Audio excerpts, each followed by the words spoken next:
I want you to find community. I want you to find support. It's so important. You cannot go through these things alone. And you may feel like you want to isolate yourself because you're sad and you're depressed and you don't want to get dressed. And that's all fine. Still find community, reach out to people. We all have somebody. If we don't have somebody, there are groups like Phoenix Rising. There are places to find community. I feel like I found such a community with these women who I've never met in person, by the way. Welcome to the Divorce Survival Guide podcast, where we have open and honest conversations about co-parenting, separation, divorce, and the hardest question of all, should you stay or should you go? I'm Kate Anthony, your Divorce Survival Guide, and I'm here to help you navigate some of the roughest waters you've ever swum in and answer some of your toughest questions. I've been to hell and back. And now it's my mission in life to help you get to the other side of this process with your sanity and your heart intact.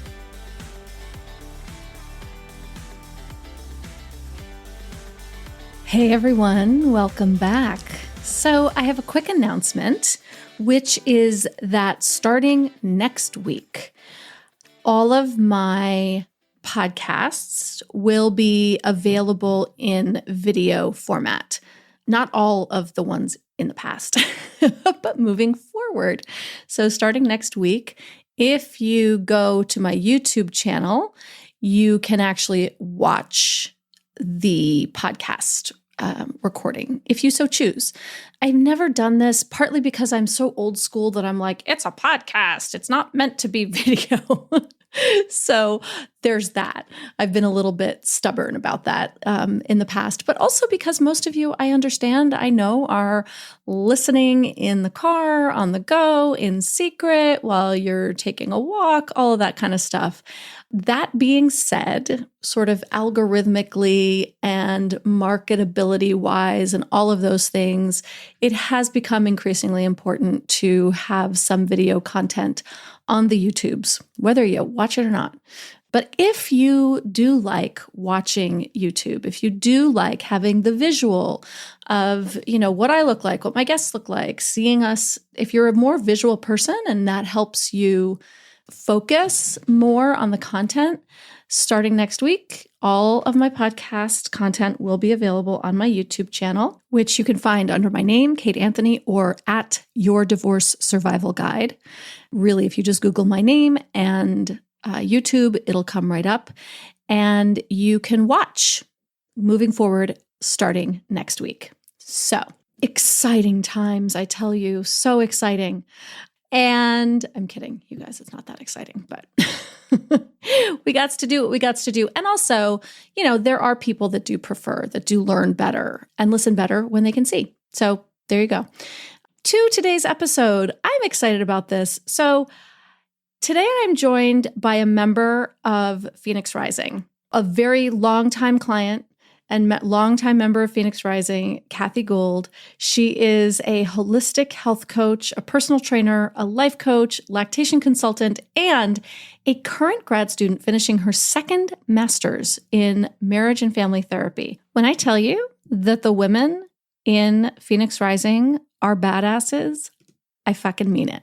Kathy is coming on today. I had her come in as a guest expert inside of Phoenix Rising, which I do. I have a guest expert come in every month. And she came in to talk about the convergence of menopause, divorce, medical gaslighting, and all of that. And the conversation was so good and so powerful that I knew I had to bring it to you guys, to the wider audience. So in this episode, we're going to talk about why the medical system has failed women for so long, how we are constantly gaslit about our own bodies, how the medical community, most doctors have almost no training in menopause. Like, it's almost as if once we stop being able to make babies, they stop giving a shit about us. So anyway, it's a great conversation, and I hope you all get a ton out of it and aren't too discouraged about medicine, but we also give solutions, which is also very important. So without further ado, here's my conversation with Kathy Gould. Kathy, thank you for being here. Thank you so much for having me. I'm so honored. I just have to say, you've been integral in my healing and this journey that I've gone through. And Phoenix Rising is an amazing group. I recommend it to any woman going through that transition. And I'm just really happy to be here with you. I just adore you and love what you do for women. I adore you. Right back at you. And getting one master's, let alone two, in the midst of a very difficult divorce is, I mean, kudos, my friend. I was so proud of you when you got your first master's because it was really at the height of a really difficult time. And you were just like, and also, I'm getting a master's. Well, you're so sweet. I feel like, no better time than the present, right? Might as well just do Absolutely. it. Yeah. Absolutely. And I love the fact that you've done this while you have been reclaiming your power in so many ways. It's just, I think it's perfect. I think it's just perfect. Well, So thank you. I'm really happy. So, all right. So let's talk a little bit about women's health and wellness. One of the first things I wanted to touch on is so many of us feel, especially in midlife, in our Hmm. 40s or 50s, they feel like their health concerns aren't being taken seriously by practitioners or understood or really like given a shit about. Why do you think that is? I have a few theories. I think it's the way our culture's designed. I think that women are really important when we're young and fertile because we are serving our purpose. Mm-hmm. We teach our teenage daughters about all the changes that happen in their bodies, and then, we get into our 20s and 30s and we start having babies and we're doing what we're supposed to do. And then I feel like we just become insignificant once we hit menopause or our late 40s. And I think it's societal. And I think that there hasn't been a lot of impetus in the medical community to do research on the issues that women face. And so I think it's part of a bigger issue, obviously. And it's huge because we spend so much of our time in menopause or postmenopausal, and there are huge changes that happen in our bodies that are just as significant as the changes that happen when we're, 12, 13, 14, and when we're pregnant and, having babies and all of that. Yeah. Yeah. So I think that's pretty much what's happening and what has, continued to happen for many, many years. It's really interesting because, yeah, we teach our daughters what's happening to their bodies when they're going through puberty. But I feel like that dismissiveness starts in like already. We have crippling pain. Our period pain, for some women, flattens them, takes them out. In the best of Yes. cases, it is very painful every month. And it's just like, oh, well, Yes. right? Yes. Go to work. Yeah, you have to take an exam. There's no accommodations for the amount of physical pain that we are in on a monthly basis. Absolutely. Absolutely. Right. And then in childbirth, our pain is dismissed to, it's like, yeah, get an epidural, but also no big deal. Like natural childbirth is really, kind of fetishized as the way to go. But like, oh my God, Absolutely. I tried that. I tried that for a good 15 hours. Yes. And then I was like, someone needs to stick a needle in my back and do it now. Yes. Same. I had a very similar experience with my first one. Yes. Like, what am I doing? Why? Yeah, Why am I suffering? exactly. Well, I Oh, think it's just like I said, it's part of a much bigger picture of what goes on in our society. It really agreed. is. It Yes. really, it really, really is. Yes. I mean, and yes, right? It's like give us the baby. We don't really care what you go through, right? Just Hmm. give us the baby. Right. You're an incubator. And Hmm. also, we have our babies and then we're sent home 24 hours later. And it's like, okay, you either just had a vaginal birth, which you have to heal from, or you had a surgery to have your baby. And now we're going to send you home after this experience and you have to take care of another human being. We're not going to check on you and we'll see you in 6 weeks. Yep. Enjoy. Enjoy. Enjoy. Yeah. After my C-section, so I tried natural childbirth and then I tried with the epidural and I pushed for a good 5 hours and nothing was happening. And finally they were like, I mean, really, we think like we'll stay here with you, but he's not moving. Right. Like he has Right. not moved. And so finally I was like, yeah, no. And they're like, the other option is we can go for the C-section. And I was like, yes, please cut him out of my body. Please Yes, take him out. exactly. I can't do this Yes. anymore. After, 4 days, I think now for C-sections, they send you home with an infant. And I was sobbing. Of I was course like, you were. please don't send me home. I'm not ready. Mhm. I could not move. I could not walk. I was so emotionally and from all the drugs, like Yes. like I couldn't see straight. I actually was having like flashes, like blue light Mhm. flashes in my vision. I was an absolute mess. And they're like, you need to go home. And I was like, how? Yeah, it's terrifying. It's terrifying. And it's not right. It's Mm-mm. not right. And I think you brought up something that was interesting to me, and I'm going to ask you this. Did you feel when you were pregnant like you needed to have a natural childbirth because Of there was course. because that was going to be, the best Oh, way to do it? absolutely. See, and I think Absolutely. that's Hmm. also a problem. We have this really odd narrative. And I'm a holistic health coach, so I'm into all of like the healthy, natural things, 100%. But I also think we have created this narrative where if you don't have a natural childbirth in the water without any intervention, right? Right. Preferably by yourself, right? Without Oh, even a right. No, midwife. no, you don't need a midwife or a doula. Yeah. I mean, whatever. Yeah, You need to do it solo. And then you need to breastfeed the baby till, they're at least going to kindergarten. that's right. Because when you go to the park, you can tell the other moms that you did that and you're going to be put on a pedestal. Like we have created this very odd thing in Rest our is society. best. Rest is best, but Hmm. sometimes it's not. And Nope, I'm it a wasn't for lactation mine. consultant. Yeah, That's right. It sometimes it's wasn't for not. mine. Mm-mm. So I think, and around the menopause thing and around what you're talking about, it's just like we have to have more open conversation. We have to have people who are willing to talk about it and medical professionals who are willing to be honest with us. And I think, as women, we have to support one another in whatever journey and whatever choice we make around childbirth, having children, not having children, breastfeeding them, not breastfeeding them, doing HRT, not doing it. It's like, I think the social media has made it worse too, because everybody's posting about this and everybody has an opinion. And there's just a tremendous amount of pressure on women. And it is all based around making us feel inadequate for the decision that we made. That's right. 100%. I will tell you that I have learned more about women's health from other moms in our local moms Facebook group that's very small and it's very moderated and contained, but it's like it's full of like-minded women and it's Mm-hmm. very, but man, we all go to the same naturopath. Mm-hmm. Yes. And Yes. I've learned more about women's health from these women, many of whom are younger than I am. I think it's sort of where I got like my sanity check, like, oh, okay, Yes. I'm not crazy. My menopause was, it took me out. Yes, It as it took me does. out Mm-hmm.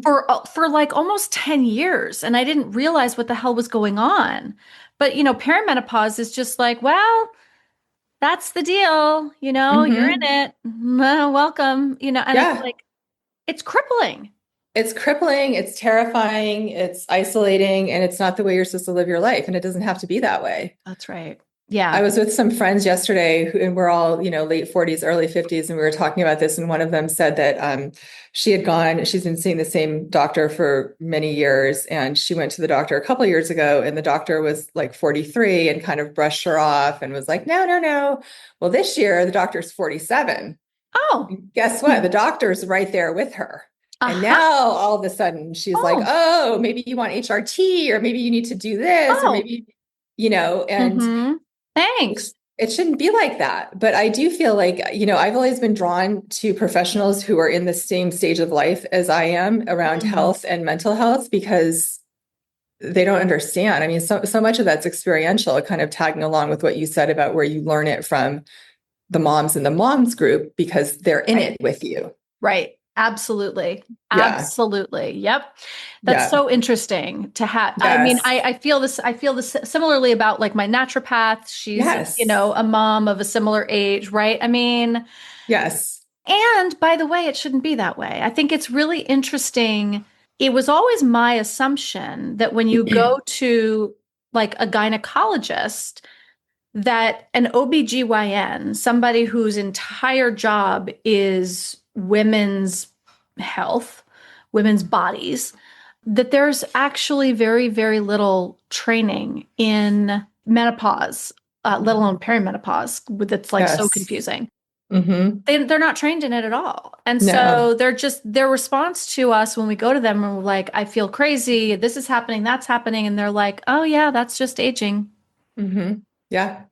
And That's many normal. women, yeah, exactly. And, just because it's normal in terms of like we all go through menopause doesn't mean that your discomfort is normal and that you have to go through it. And, a lot of women, I think it's very, and full disclosure, I am all about antidepressants and anti-anxiety meds. I think they serve such a tremendous purpose. But I do think also that in menopause, a lot of times women go in there and they send them out with a prescription for an antidepressant. And it's like, well, maybe we need to talk about getting your hormones in check. That's right. And then we can give you the antidepressant or in addition to, but it's, Absolutely. But yeah.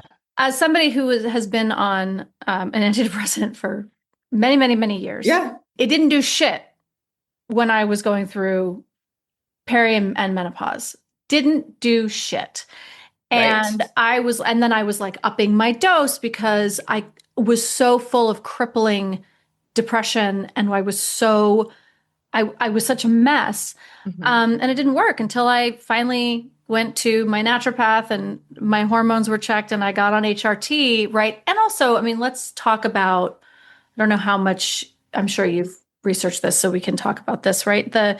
The misconceptions about HRT that have Yes, proliferated our, information streams for decades until very, very recently. Can you absolutely. talk about that a little bit, Kathy? I can. So obviously, I'm not a doctor, but that study that came out, I think it was like 25 years ago, saying that being on HRT, mainly the estrogen part of it, significantly increased women's chances of breast cancer. And of course, that freaked everybody out.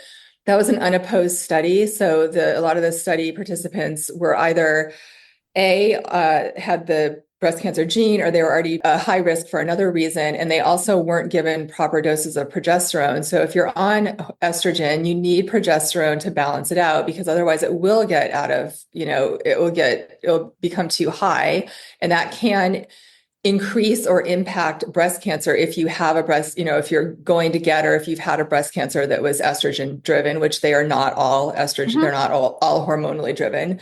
So it scared the hell out of women, as you would imagine it would, myself included. Like I just recently figured out that it's okay. So it's always risk and benefit, right? And so what everybody kind of left out of that equation was that when you go through menopause and your estrogen drops so significantly, you are at an exponentially higher risk of having a cardiac event because estrogen impacts your cardiac health. And women may not know this. Post-menopause, heart attacks are the biggest risk to women behind breast cancer.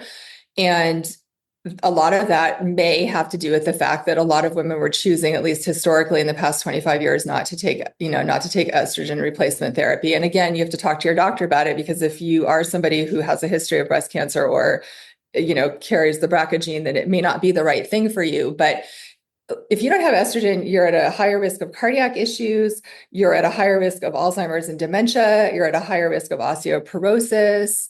Not to mention, you're going to be moody, miserable, dry, you know, all of the things, right? Facts.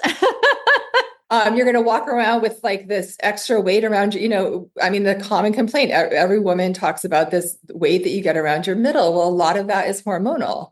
Mhm. And a lot of women find that, they get on estrogen and they implement like a weight program and, protein and all the things that we need to do, the millions of things we're supposed to do every day to keep ourselves alive.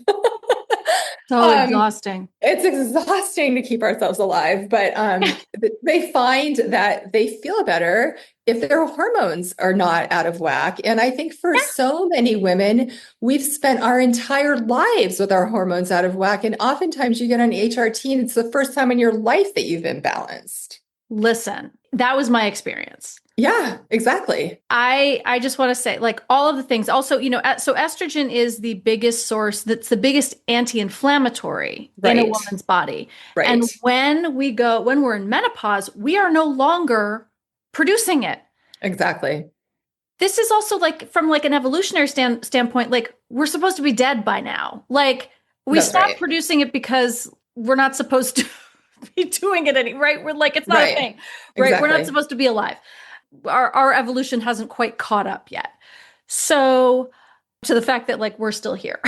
So, right? And Yeah. so that's why we have this higher risk of heart attack, higher risk of diabetes, like all of the Yes. things that an anti-inflammatory would sort of mitigate in our system, we Exactly. no longer have. Hmm. So we have to replace it until our bodies and our evolution catches up and like fixes this, realizes that we're still alive and like, oh, okay. Right. Then like, we have to replace it. And we don't have to, but it really will, it really helps. When I first went on hormones, I said to my naturopath, I said, like, what am I looking for? Tell Mhm. me what I'm looking for. And she said, you should feel like yourself again. And I was like, I don't know what you're talking about. Totally get I that. don't know what Yes. you mean. You're not alone. You're not alone. Yeah. And then after like a week or two, I was like, oh, I'm back. Here I am.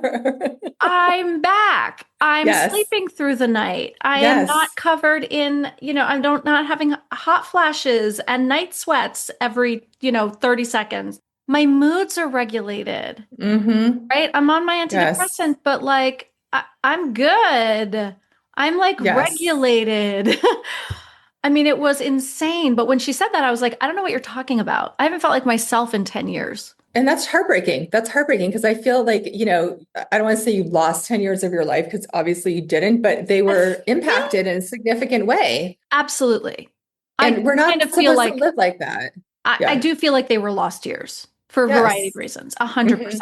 And Yeah. we're not supposed to live like that. And I think back to your state, the comment you made about, we haven't caught up with the fact that, 200 years ago we'd be dead by now. It's like we have all these things to make us live longer. But again, nobody's focusing on the quality of our life. Like, let's just, our lives, let's just keep them alive. And who Right. cares if they're sweaty and miserable and, out of their minds. And that's just, it's so wrong. It's so wrong. And I do think there is a shift. I have seen a shift in the past couple of years. I think I'm sure you have too. And there's a lot more information out there. I think podcasts actually have been great because all of these Yeah. more integrative practitioners who are women who are in the same stage of life are getting the information out there. And YouTube has, there are a lot of menopause specialists who do YouTube videos and all of that. And so we all now have access to that, which I think is important in managing our own health and also important in order for us to understand that we're not alone. Like Yes. whatever you're feeling is, you're not weird, you're not a freak, you're not having an odd experience. Like this happens to all of us in different ways. We don't all experience all of the same symptoms, but we mostly experience some of them. It's promising. There's a lot more work to be done, but it is promising, I think. I agree. There was that article in the New York Times that we'll link in the show notes that came out a few years ago that was basically like everyone's been lying to you about hormone therapy. Yeah. And it was such, I think that to me, that felt like the turning point A where it was shift. everyone was like, oh, oh my God, the science and the data that they have been telling us for so long was wrong. It was skewed. It was not right. It was not controlled. It was like all of the Yeah. stuff. Yeah. And they've been lying to us for all of this time. Mm-hmm. Mm-hmm. And then we kind of took back our power.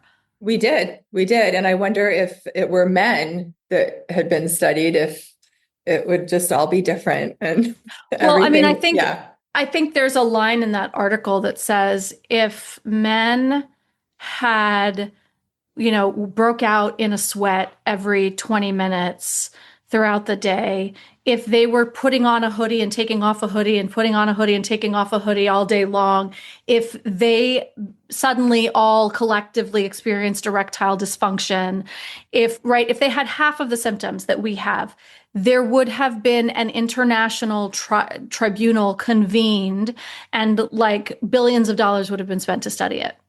Without question. Without question. Without question. Mm-hmm.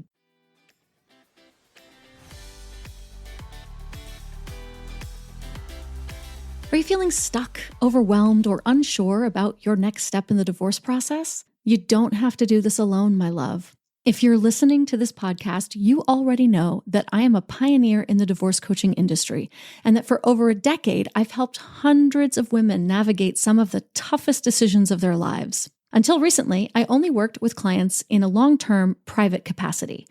But I know that not everyone needs or has the ability to commit to long-term coaching. Sometimes you just need clear, focused strategies to move forward. That's why I now offer targeted 3-session strategy packages designed to give you the clarity, direction, and confidence you need without the long-term commitment. Whether you're deciding whether to stay or go, uncovering and healing from abuse, or dealing with a high-conflict divorce, I will help you create a clear roadmap, develop a plan to work with your attorney, saving you time and money, and help you navigate difficult conversations with ease. All coaching is done on Zoom, so no matter where you are, we can work together.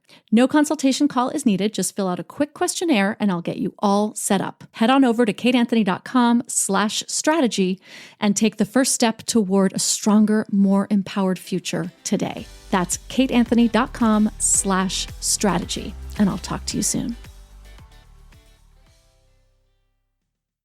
So, Kathy, how did you get into this? Like, how did you start in your journey and all of the things that you are and have done? How did you get into women's health and wellness in this way? So I'll give you like sort of the short story, but I've always been into health and wellness. I grew up in a small town in New Hampshire, and I remember 30 years ago, before there were any health food stores or anything, I found this little one in the city that was outside of where I lived, and I would go in there and buy all the like healthy food and all the healthy body products and all that. So I've always really been into it. My mom, I think the real shift for me came in 2005. My mom actually died of a really aggressive cancer that was the result of being at 9/11 after the towers collapsed. She was with the Red Cross, and so she got a horrible cancer from the environmental impacts of all of that, and died like 16 days after she was diagnosed. And I think that was a shift for me, because for a million reasons, obviously loss is very,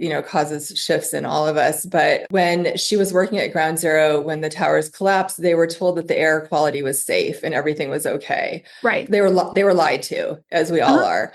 She ended up dead, and she's not the only one, by the way. It occurred to me that we live in an environment and we live among professionals who don't have our best interests at heart. And so I just really wanted to influence change in some way. Yeah. And it took me years. I was home with my kids. I was married at the time. And I'm passionate about women's health because, like I've mentioned a million times in this podcast, like I think we've been brushed aside, and you see it in different ways. And I think our environment is not conducive to maintaining health. And I think that the foods that we eat are not always good for us, there's a million things, right? And you can't change everything, but my approach is like, take small steps and do what you can. And, I tell my clients when I health coach them, because it can seem overwhelming when you think about like having to drink enough water and eat well and exercise and not have toxins and blah, blah, blah. It's like, just do small steps. And I think that that's just been my approach. And so I did the lactation the lactation certification, and then I did the health coaching and the personal training. And I'm passionate about changing the narrative and changing the trajectory for women, because there has to be a shift. Yes. And I'm also an open book. So I say anything to anyone and they can talk to me about anything. So like if I'm coaching someone and they've got some like weird health issue with some weird body part, I'm like, just spill it. Like, I'm not afraid to hear it. And like, I'm not a doctor, but I'll help you figure it out, or I'll maybe tell you where you can go. So that's kind of how I did it. And I am really passionate about it. It gets me really, it like lights my soul on fire, I guess. Yeah, you can see that. And I love that. And I love that in this time of your life, Hmm. that you are doing something that lights your soul on fire, because I don't know that you, I mean, if you don't mind, we can sort of talk about the fact that Sure. you are in the midst of this very difficult divorce. And I don't think that you had a lot that lit your soul on fire when you were married. There No. was a lot that was lighting your soul on fire, but not in a good way. Um, Right. in I'm a glad you clarified that because you in are a correct. death and Yes. destruction kind of way. Yes. I want to ask about like your experience of sort of, I think that when you're coming out of a very toxic relationship and you're finding your voice and your passion, these things are in very stark relief, right? And so tell me what your experience has been in that, about finding yourself in that way. So you're right. I was in a marriage for a really long time, had 3 kids, was a stay-at-home mom, and was very much a stay-at-home mom. Like that was my thing. I wanted it, and I also wanted more. I'll be honest with you. It's hard. And Yeah. I have always felt like I had all of this stuff inside of me that I wanted to like share and get out. So when I left my marriage, and I'll be honest, I think part of it was like running. I was so just kind of like, as we are, just in pain and confused and just like, what the hell is going to happen with my life? How is this going to go? How are my kids going to be? I'm going to just bury myself in school and certifications. And I don't even know what's going to come of it. Yeah. And I'm impetuous. I've been told many times by like adult relatives, you're really impetuous. And I am. And I think that I just kind of went into it full force. I didn't really think about it. And I think like anything about our personalities, my tendency to be impetuous has been negative in some ways, but I think it's also positive in some ways because I Absolutely. just go for it. And for me, and I tell clients this, I feel like when we're suffering or when we're in trauma, taking a little step, a little progress is really part of that initial healing because Absolutely. it's so easy, you can so easily become paralyzed, understandably so. It's Mhm. terrifying. But I do think that if you can just take little steps, and for me, little steps, was like going to school, getting a degree, and I Little. finished my little, but Oh, I just, two but masters, no big I deal. mean, I think the point is like do Yeah. something, find the support and do something. And I think you can't go at it alone. I think finding a good support network, whether that's therapy, coaching, all of the above, and then just knowing that you're taking steps to improve your life because you will come to the other side of whatever hard time you're going through. Yeah. I want to push back on you being impetuous. That is not a word I would ever have used to describe you, by the way. And I think I know you pretty well. You do. Yeah. Right? Like I would never say that. I think that you're committed and you're determined and you're dedicated and right. And so Yes. Yes. and if something passes you by that you feel passionately about, you're going to grab onto it. And I don't know that I wouldn't describe that as impetuous. I think I would describe that as sort of passionate, right? Like Yeah. I mean, yeah, I think it's passion. Thank you for saying that. I don't, I could be wrong. I don't know. I've heard it so much in my life, honestly, but I'm like, maybe I am, but uh-huh. Or maybe, right? Maybe we need to reframe that a rephrase little it. bit. Yeah. Yeah. Yeah. And I just really want to help women now. I want to help women who are going through anything in life, but especially hard times. That's right. I Yeah, really do. absolutely. Yep. Same girl. So, okay. So, because so many women are going through the women who are going through divorce, right? Hmm. So often they're also going through perimenopause or menopause, Hmm. especially with proliferation of what they call gray divorce, which I just think is a weird thing to call it, right? It's like we're divorcing in midlife. Are we gray? Right. Maybe nobody knows because Yeah. we're not showing it yet. These things are happening sort of in concert where we're Yes. having all of these hormonal shifts and also these awakenings, right? I mean, Hmm. one of the things that I think is so interesting about menopause is that it is an awakening for women, right? They say that like when we hit our 50s, we're like, we don't give a fuck anymore. Why do we not give a fuck anymore? Because why? Why do we not give a fuck? It's like we've lived through the worst of it. We're still here, right? We're kind of in Hmm. this acceptance of who we are and all of the things, Yep. right? And that's a Yes. very confronting place for patriarchy, for women to be, right? Hell yeah, it is. Yep. And that's a good thing. Good. It's a good thing. Absolutely, right? Anything we can do to Yeah. confront the patriarchy, here we are. But it is Yeah. a very it's very scary for a patriarchy when an entire system, especially like the, $60 billion beauty industry is Yes. built on making us feel like there's something wrong with us when we get to a point Hmm. where we're like, there's nothing wrong with me. Fuck all you. Like, Yep. whoa, what are they going to do with Yep. us? Right. Exactly. So, and then you're going through divorce at the same time. There's a lot of power there, but then there's also like a lot of upheaval and change as we're going into it. For sure. For sure. What would you recommend to women who are going through all of this stuff, whether it's, hormonal at the same time as emotional upheaval and all of that? Like, how do you want women to take care of themselves during this period? The first thing I would say is I want you to find community. I want you to find support. It's so important. You cannot go through these things alone. And you may feel like you want to isolate yourself because you're sad and you're depressed and you don't want to get dressed. And that's all fine. Still find community, reach out to people.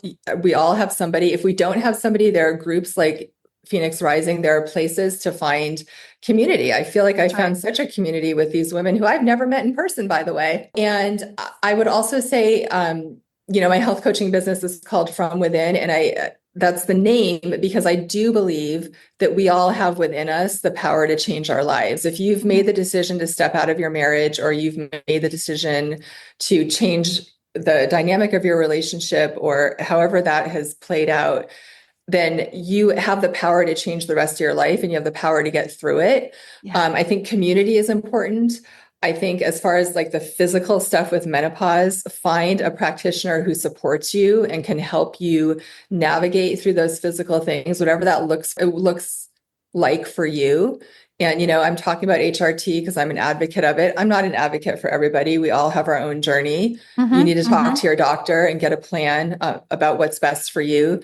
That may include antidepressants. It may include therapy. There are so many modalities of therapy that can help us navigate through pain and trauma, which we all have if we're coming out of an unhealthy relationship, however that occurred. Yeah. And I know it's a cliche, right? Love yourself, but be gentle on yourself. Be gentle on yourself, accept yourself. I think even in the worst of marriages where we've been with abusive men, I think women tend to blame themselves. I think they blame themselves a lot, actually, because that's the dynamic that's been created. We all play a role in our lives and how we got to where we are and how we got out of where we are. You have to love yourself and accept yourself and just know that you have really the best part of your life is yet to come. You just have to get through the difficult times. And I would say the community, the coaching, the therapy, taking care of your physical health, not going at it alone. Reach out for support. It's so important. I think women are tribal. Like we're tribal. 100%. You look at ancient cultures and how they navigated through childbirth and things like that. And the women were the ones that we all supported each other. So you need to find your tribe because they're out there. Absolutely. And, we do have this wonderful tool now with the internet. It can be used for evil, it can be used for good. And to find the right groups, the right support systems, all of those things, the internet can really help with that. And that's, So, yeah. Yeah. I mean, with Phoenix Rising, we've got women from all over the country. Yes. And we had a couple, I think in the early times, we had some people from other parts of the world too, but time difference is hard. Yeah.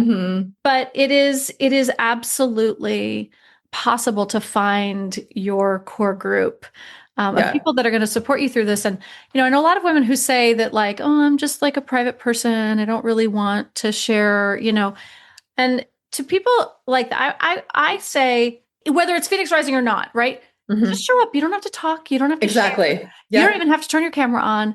Just listen and wait until you hear all of these other people speaking your most inner truth, right? This is why we are in white picket the whole, white picket fences and suburbia, right? It's to keep us apart. It's to keep us separate from each other because when we're in community, we're fucking powerful. We are very powerful. And I think the other thing I was going to say is that women who say, like, I'm a private person and I don't want to share, a lot of times we are our own worst enemies because we get inside of our own heads and things take on their own life. And I mean, I've done that myself. I think we all tend to do it. And so I agree with you. I mean, I think for a long time when I first was in Phoenix Rising, I didn't do a lot of talking. I just listened and I learned so much. I learned so much. And I think to kind of piggyback on what I was saying before, as far as like the divorce and the menopause thing, which are both really hard, but just because something's hard doesn't mean you can't get through it if you find the right support. Nothing lasts forever. Hard things don't last forever. Feelings of sadness and depression don't last forever. As much as you can, don't allow yourself to feel hopeless. And also, if you feel that you're getting into a place that you can't manage on your own, like, seek the help of a professional, like, get the help you need, get the medication, get yourself back to a healthy place for yourself and for your kids who are obviously, if you have children, you're going through divorce, it's difficult on them and they need you. And so you're holding your shit together and you're holding their shit together and you're holding your job together. It's a lot. And then you're having hot flashes and you're not sleeping. And I mean, talk about a shit show. It's a shit show. Yeah. Yeah. And it's just, Absolutely. and of course you feel like shit. Of course you're sad. Of course you're full of fear. You don't have to live like that. Like, life does not have to be like that. There are a lot of people out there who care about you, who have been through it and, who can help you and who want to help you. Like you went through it and your whole life now is helping women. Right. Right. And, one of the things I want to say about like finding the professionals, right? Because as we were talking about earlier, the professionals that are covered by our health insurance, that are on our health plans, right, are often not trained in this. They don't really give a shit about this. This is not their world, even though you feel like it should be, right? Right. And so very often you've got to reach outside of that box. And it's an expense that not everyone can afford. And so, I mean, I know my naturopath I pay out of pocket. It's very expensive. At other points in my life, I would not have been able to do it. That's right. Yeah. The HRT that I'm on, I choose to do bioidenticals and not synthetic because it's better absorbed, right? So that's all out of pocket. I mean, how can we advocate for ourselves? Like, how can we go into a professional that's covered by our insurance, advocate for ourselves and sort of ask for what we need? Like, it sort of presupposes that we know what we need, right? So we have to kind of do the research first, right? Right. I think that honestly, and it's back to like the internet. I think the internet in this case is like your best friend because especially if you're going through a divorce. I mean, you're right. The naturopath, all of these practitioners are not covered under insurance and they're not affordable for most people. So I think next best is to do your research on the internet. And I know it's like, you don't want to do Dr. Google. I'm not recommending that, but there are like a lot of really wonderful resources. There's one that I spoke about in the group. Her name is Menopause Barbie. And she is that OBGYN that I talked about who had a traditional practice in Dallas. And then when she went through menopause, she realized that there were no good doctors to help us through menopause. So she has a dedicated YouTube channel. She's got over 350 videos about everything to do with menopause. Amazing. And I think it's a great resource. She's bona fide. She's a great resource. And she will, she has like things you can print out and information packets. And so you have to do your own research. And that's part of advocating for yourself. And then you kind of have to go into your doctor with a badass attitude. Like, this is what I've learned. And this is what I know. And this is what I want to talk about. Right. And these are the tests I want you to run. Yeah. Right. I mean, this is one of the things, like, my naturopath was like, okay, these are the tests that I want you to have your primary care doctor order. These are the labs so that you can at least get your lab work funneled through insurance. Right. And then, she takes those labs and then we go from there. Right. Yes. So at least some of it is covered, but like, that's kind of what we have to do. We have to go and say, this is what I want. This is what I need. I need to be on HRT, run my labs, tell me what the deal is. Right. But we have to, at a time when we're fully saturated We are up to Yes. here with like research and all of the things that we're doing in our lives, and we want to lose our minds. We have to now do more research. We do. But, I mean, sometimes I've told clients, take a friend with you. Take a friend with you to Yep. the doctor. You can take a friend with you that's fine. If you have somebody you want to have in the room with you, that's fine. Somebody who can help you. I mean, I've taken my sister with me to my attorney's meetings because Yes, you're so bombarded with information. absolutely. It doesn't mean you're weak or anything like that. It means there's an extra set of ears in there and maybe an extra voice Mhm. with you at the doctor. Yep. And the doctors work for you. You don't work for them.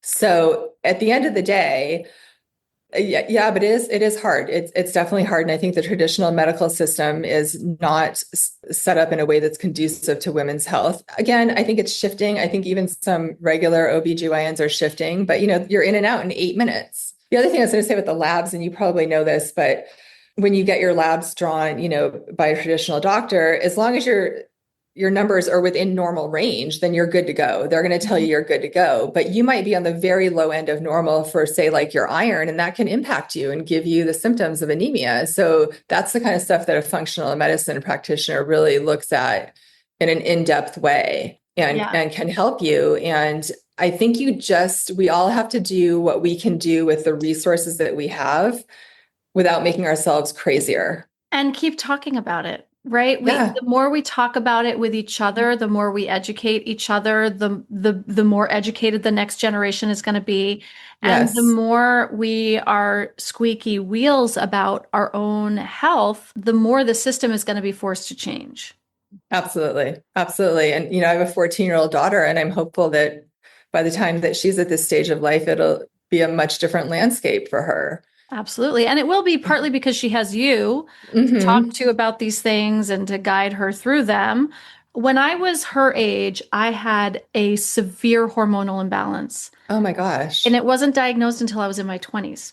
And so my whole adolescence, my whole puberty, like I was completely flipped upside down. My, what is it, LH and FSH were like upside down. Oh my gosh. And, it manifested as behavioral problems and like all sorts of shit, right? And it was like, oh no, I had a hormonal imbalance, which nobody diagnosed until I was like in my 20s. So you suffered all those years. Yeah. So, hopefully our kids won't have to do that. You're such a voice for women. I'm trying to be a voice for women, in a little bit of a different, in a different realm, the health and wellness realm. Well, I mean, you're in the mental wellness realm for sure. But it's like you're helping women navigate through extremely difficult times in their lives. And I'm trying to help them get healthier, mentally and physically. And I just think that we have to keep talking. We can't be quiet. We're not going to be quiet anymore. We've been quiet for too long, and it's really not gotten us where we need to be. Absolutely. We're moving, but it's too slow. We're moving the needle, and we just have to keep being loud and be squeaky. And listen, they don't like that. They like to shut us up, but yeah, unfortunately, usually we're right. So seems like it. Yeah, sorry. seems like it. Turns out. Turns out. Yeah. We know what we're talking about when it comes to our bodies. Yes, we do. Nobody knows our bodies better. And that's what I teach my clients. Like, what you need. If you're eating something and you feel like crap, then that's what's making you feel like crap. You can't let some doctor tell you, well, you don't have an allergy. It doesn't have to be an allergy. It doesn't have to be like a diagnosis. Like, we know how we feel. We know how we feel in our minds. We know what we need. Right. And I think we've been taught to turn our intuition off to a large degree. Hugely. I mean, yes. I think I have a whole chapter about that in my book. Yes, you do. You do. Right? Yes. Yes, because women's intuition is one of the most First of all, there have been studies about it. We are intuitive. Yes. Actually, that is one of our greatest assets. And it's very confronting to the patriarchy. Very confronting. Patriarchy don't like it. They don't. They don't. And, if you're going through menopause trying to advocate for yourself and you've just come out of a crappy marriage where you've been taught to ignore your intuition, it's going to be tough. It's going to be tough. It is going to be tough. Tapping back into that is hard work, but it's so vital. So vital. Yeah. Kathy, this has been such a great conversation. Where can everybody find you and your work? So my website is fromwithinhealth.com, and I have blog posts up there. You can sign up for health coaching. I do virtual health coaching. I do in person. I do Zoom, life coaching as well. And you can also get on my newsletter. You can get on my list for my newsletter there if you sign up with your email. All my information is up there. I'm just going to say this now because it's very new, but I'm launching a health and wellness podcast this summer. Exciting. Very soon. Good. So we're going to talk about all things like health and wellness and all of that. So I will, that will be happening soon. That's in the works. Yay. I love it. Obviously in the Phoenix Rising group, I'm there too, but I know it's a private group, but, yeah. And I have my, From Within Health is on Facebook also. And I have the Insta handle as well. So, okay. Phoenix Rising is always open for enrollment. So if anybody wants to join us, you are all welcome. And you can find that at kateanthony.com/decided. Because it is for women who have already made the decision to leave. It's the best group ever. I have to tell everybody out there listening, it's transformative. It really is. I look forward to that group so much, and you're amazing. And I just have so much respect for what you have done and continue to do for women. Seriously, you're a gift. You are a gift. I adore you. Thank you. I did not mean for this to turn into an infomercial for Phoenix Rising, but oh well. But it needs to be. It's such an amazing group. So yeah, anyway. Thanks. Kathy, thank you so much for being here. This has been awesome. You are awesome. And I adore you. I love all that you're doing. Thank you so much. I've loved being here and I adore you as well. And I can't wait to chat with you more. Thank you. Thanks for tuning in to another episode of the Divorce Survival Guide podcast. If you like what you hear, head on over to Apple Podcasts or wherever you listen in and leave me a review. And don't forget to follow me on Instagram at The Divorce Survival Guide. I'll see you next time, and until then, remember, you, my love, deserve to be happy.